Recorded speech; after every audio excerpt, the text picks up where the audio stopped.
Madam Chair, this oversight hearing is covering a wide range of very important issues, but I would like to focus on one specific issue, an issue I chatted with Chairperson McFarland not so long ago, and that is the need to provide a strong role for states in the decommissioning process when a nuclear plant shuts down.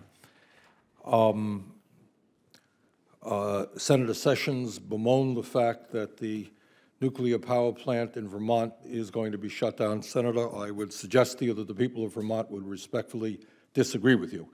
Many of them have wanted to shut that plant down for a very long period of time and feel pretty good about the decision to see it cease at the end of this year. The important point is, however, and I know our governor and his administration have been working with Entergy, the owners of Vermont Yankee. The important issue here is the role of the state itself in terms of the decommissioning process. Right now, the rules, as I understand it, and obviously this applies not just to Vermont Yankee, but to nuclear power plants all over this country, which are in the process of being shut down. What the rules do is allow the NRC to sit down with the companies and negotiate a decommissioning process. Generally speaking, the states do not have any significant role, Madam Chair, in that process.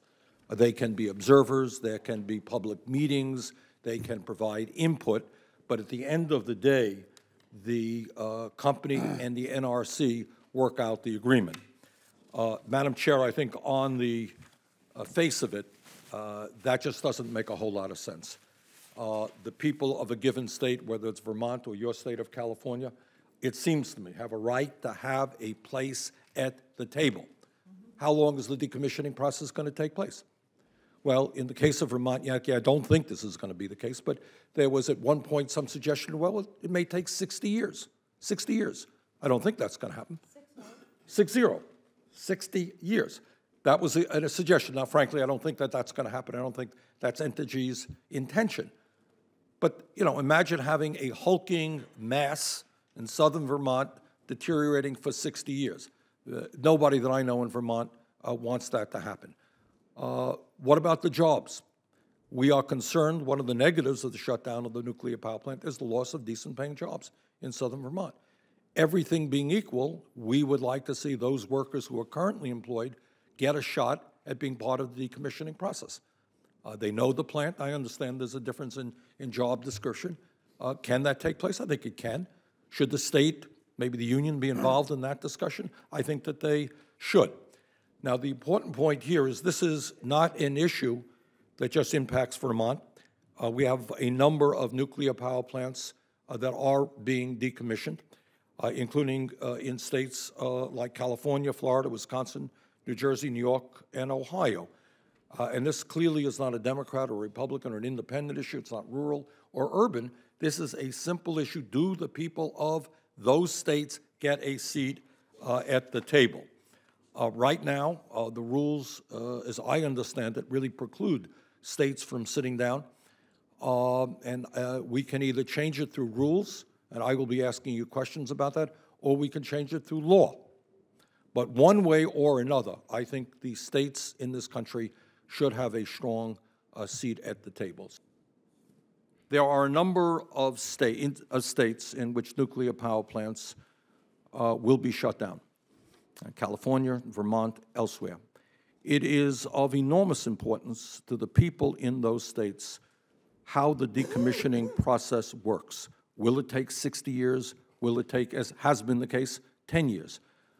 Will the people of the state be satisfied about the lack of radioactivity in the area? Where will the nuclear fuel rods be placed? I mean, who will get the jobs? What about the financial arrangements? All of which are very much concern, I can tell you, to the state of Vermont. So I have three questions that I would like to ask, very brief responses to the members of the commission. Do you agree that states have a strong interest in how their nuclear plants are decommissioned? Ms. McFarland? I would agree that states and the public, the local public, certainly have a strong interest. Ms. Savinicki? Yes, states have an interest. Mr. Apostolakis? Yes. Mr. Magler? Yes. Fostendorf? Yes. Okay.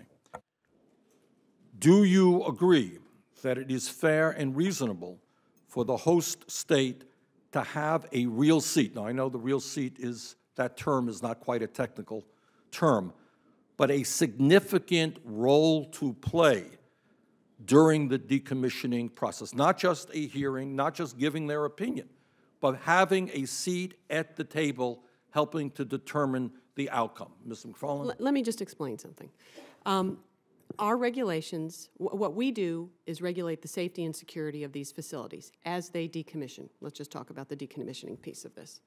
And in that, our relationship is with the licensee.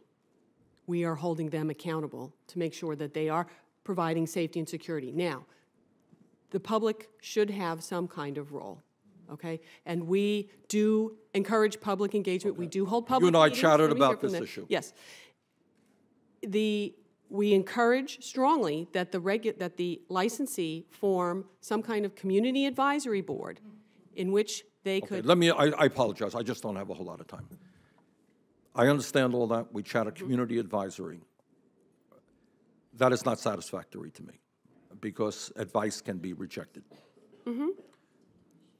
So my question to you all is, should the states themselves, who have to deal with the consequence of the decommissioning process, have a real, and I understand real is not a technical term, but be part of the process such that if what is negotiated between the industry and the NRC is not satisfactory, that will not happen. To be a real player in the process. Should the states have that type of authority? Ms. McFarland, very briefly. I think it depends on the specific situation in the state. I think that there are more interests at stake than just the governor of the state. There are local interests as well. Absolutely. Those need to be represented somehow. But in our democratic society, it is the state government that ends up, getting elected to do those things. Let me just say this, because I think I'm probably not going to get a clear answer from many of you. This is a very, very important issue. I think your rules right now are not satisfactory. I think you do not give enough input, you don't give enough power, if you like, in the decision-making power to the people of the states. I would hope, and you and I will chat about this, Ms. McFarland, that we will change the rules as they are currently constituted. If you do not change the rules, I will introduce legislation to make sure that states do have that authority.